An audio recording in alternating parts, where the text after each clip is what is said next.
To da farko sunana Shafi'u Haruna daga Sigau, Nigeria.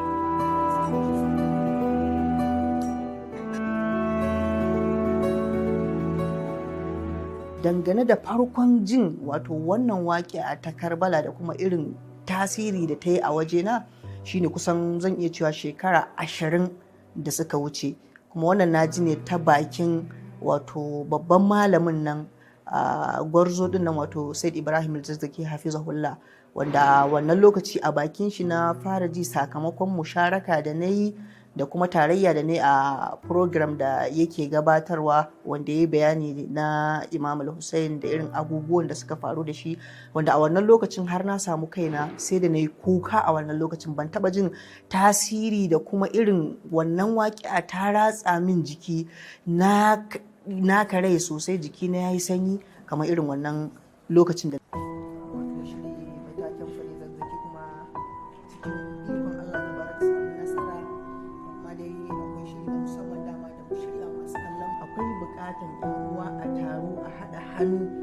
wato domin ya zamto an yi aiki tare. Dangane da abin da ya shafi waƙi'a ta Karbala, lalle ta yi tasiri a cikin rayuwata kuma ta canza abubuwa da daman gaske, wanda canjin da taka kawo a cikin rayuwana tamkar da zan iya ba da misali ne in ce kaman wato canji daga duhu zuwa haske. Wato abin da nake kokarin bayyana a nan shine canjin da ta samar. Tamkar da mutum yana cikin duhu ne yau, tamkar da rayuwa ta tana cikin duhu ne. Ban san su wane ne ahlul baiti ba, ban fahimce su hakikanin fahimta ba. Dai da muka karanta abubuwa sama-sama, kila ce Hassan bin Ali, Hussein bin Ali, wanda a wannan lokaci ma za ga idan ana nuna mana su a karatu, yanayin da ake nuna mutane saboda ba a girmama al'amarin nasu, sai ga ana nuna kaman wasu yara ne wanda su yi rayuwarsu ma kila su gama ba tare da sun girma ba. Amma sakamakon karantar wannan waƙi'a din da nake ji kuma naka kalle ta sosai, naka yi dirasa a kanta, sai zamto wannan al'amarin ya samar da tasiri mai yawan gaske a cikin rayuwana, wanda kamar yadda na yi bayani ta samar da canji tamkar cewa daga duhu ne zuwa haske. A'udhu billahi samil alim minash shaitanir la'inir rajim. Bismillahir rahmanir rahim. Thumma salatu wassalamu ala ashrafil anbiya'i wal mursalin. Habib ilahil alamin Abul Qasim Mustafa Muhammad.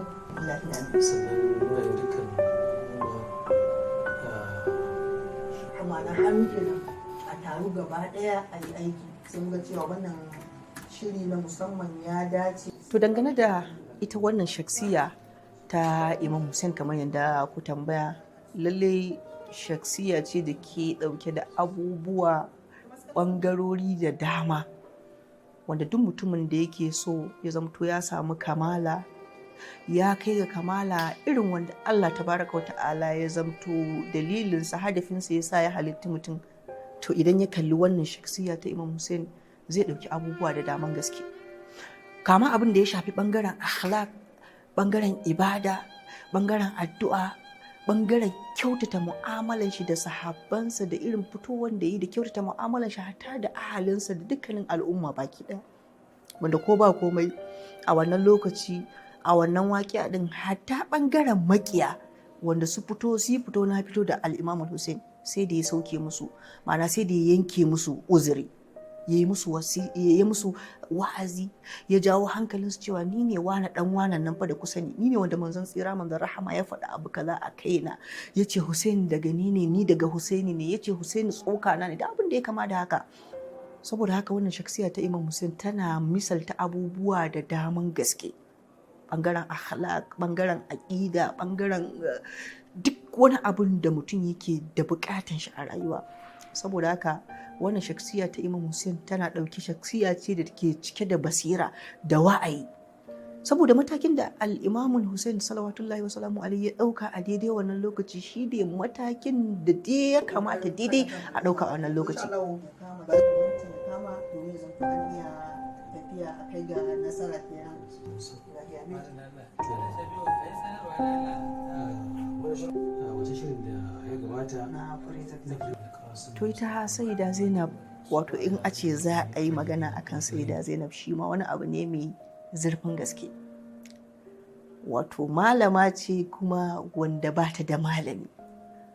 Na farko idan muka kalla za mu ga ta sha tarbiyya daga al-Imam Ali salawatullahi wasallam, ta sha tarbiyya daga Sayyida Zahra, sannan ta rayu da ɗan uwanta Imam Hassan, sannan ta rayu da ɗan uwanta Imam Hussein.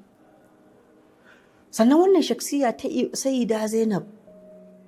wato za mu ce mace ce mai kamar maza ko fiye da maza ma.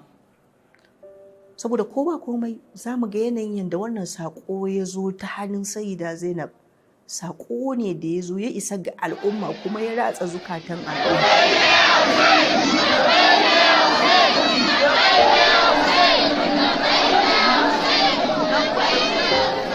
Duba tun daga yanayin hutuban da taka gabatar a fadan la'ananne Yazidu,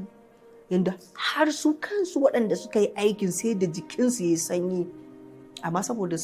sakamakon shedananci da kuma shedan ya yi nisa ko kuma sun yi nisa a cikin wannan shedananci, shi yasa ba su iya juyowa ba. Saboda haka idan muka kalli wannan shaksiya ta Sayyida Zainab mai cike da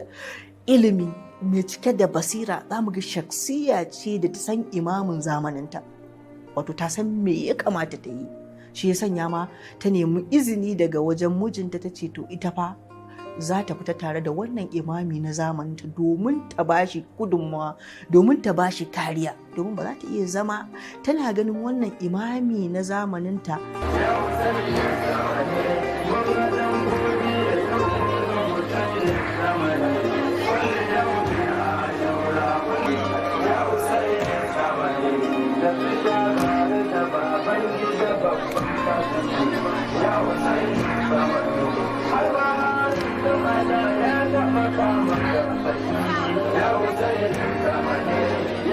idan mu duba za mu ga ba mujarradin kawai saboda Imam Hussein dan uwanta bane ko jininta ba, a'a,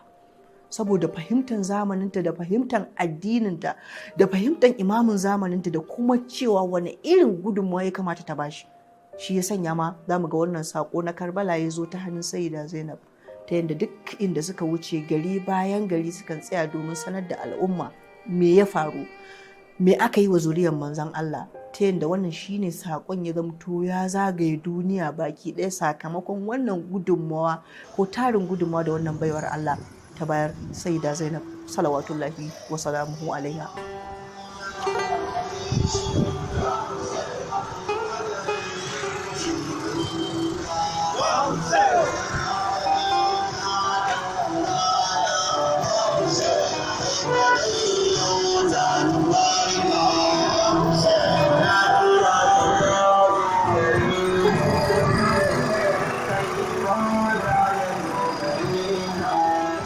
Na gaba da wannan waƙiya take isar mana cewa shine a har kullum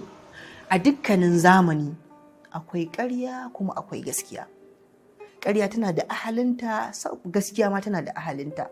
Saboda haka duk lokacin da mutum ya samu kanshi ya yi ƙoƙarin neman ina gaskiya take, ina ahalinta suke, ya kuma yi ƙoƙarin sanin cewa ina ƙarya take, ina ahalinta suke domin ya guje musu. Sannan wannan waƙi'a ta Karbala tana isarwa da duniya baki ɗaya saƙon cewa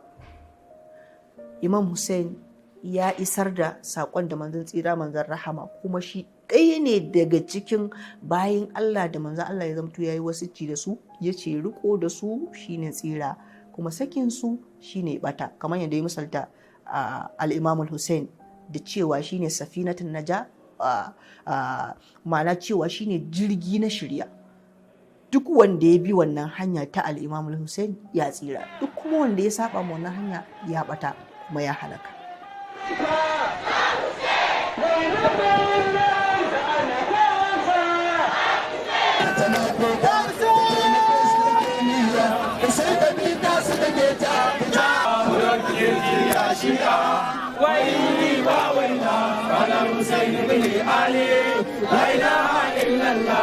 Shukran la fakaran, za mu iya cewa ba alfahari muke ba, godiya ga Allah tabaraka wa ta'ala ne sakamakon ni'ima da yi mana a wannan ƙasa tamu ta Najeriya na samun wannan jagora samun wannan gwarzo, samun wannan bawan Allah jini na manzon tsira manzon rahama wato Sayyid Ibrahim Zakzaki hafizahullah. Lallai ko da can baya kafin malam kusan za mu iya cewa wato taro na ashura ko zaman ashura da irin yanayi wanda yake munazzam tsararre mai kyau, lalle za a ce a wannan ƙasa ko a hatta ƙasashen da suke kewayen ba a taɓa ganin wannan al'amari ba. Illa iyaka akwai wasu daga dama wanda iyaye sukan ba mu labari cewa gidan suwa ne za ga da akan taru tun lokacin ashura a tara dan karanta wani littafi maktal a yi kuka da sauransu da sauransu.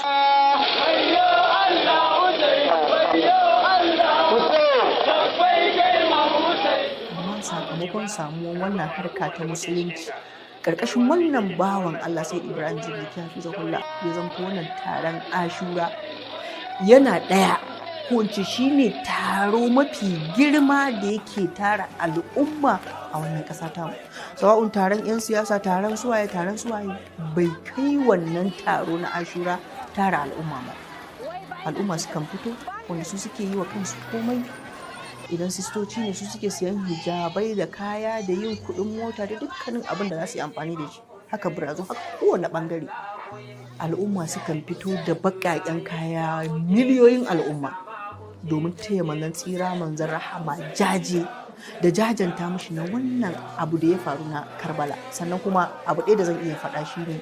cewa bayan faruwar wannan al'amari ko bayan samun wannan bawan Allah